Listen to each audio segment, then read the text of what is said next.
So there's this richness of life in a single drink of water that you experience, and then there's this power of nature that's capable to take the lives of thousands of people.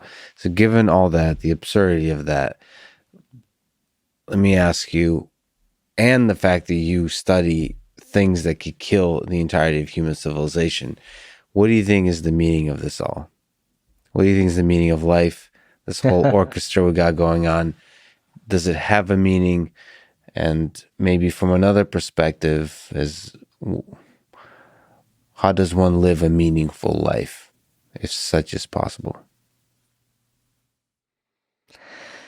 Well, from what I've seen, I don't think there's a single answer to that by any stretch. One of the most interesting things about Buddhism to me is that the human existence is part of suffering, which is very different from Judeo-Christian existence, which is that human existence is something to be, is a very different, it's something to, there's a richness to it.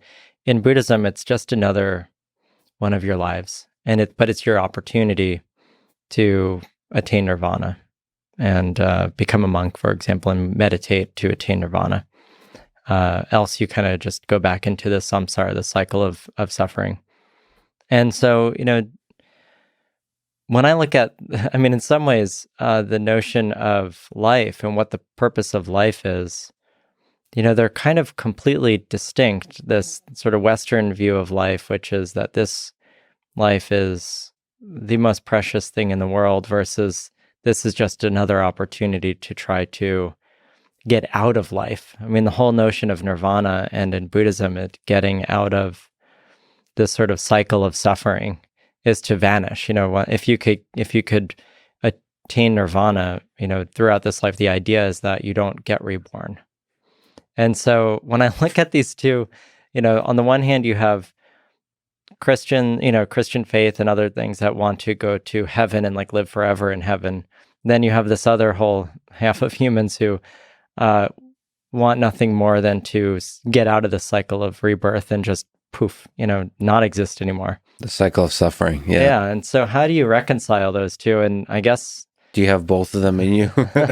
Do you basically oscillate back and forth? I don't think I think I look at us I think we're just a bunch of proteins that, we form, and they work in this really amazing way, and they might work in a bigger scale. There might be some connections that we're not really clear about, but they're still biological. I believe that they're biological connections. How do these proteins become conscious, and why do they want to help civilization by having at-home rapid tests at scale? Well, I think I don't have an answer to that one, but I really do believe that it's just this is just an evolution of consciousness. I don't personally think is my feeling is that we're a bunch of pluses and minuses that have just gotten so complex that they're able to make rich feelings, rich emotions. And I do believe, though, on the one hand, I sometimes wake up some days,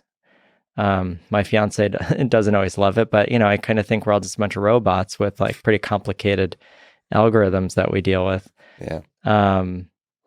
And, in that sense, okay, if the world just blew up tomorrow and nothing nothing existed the day after that, it's just another blip in the universe, But at the same time, I don't know. So that's kind of probably my most core basic feeling about life is we're just a blip, and we may as well make the most of it while we're here blipping.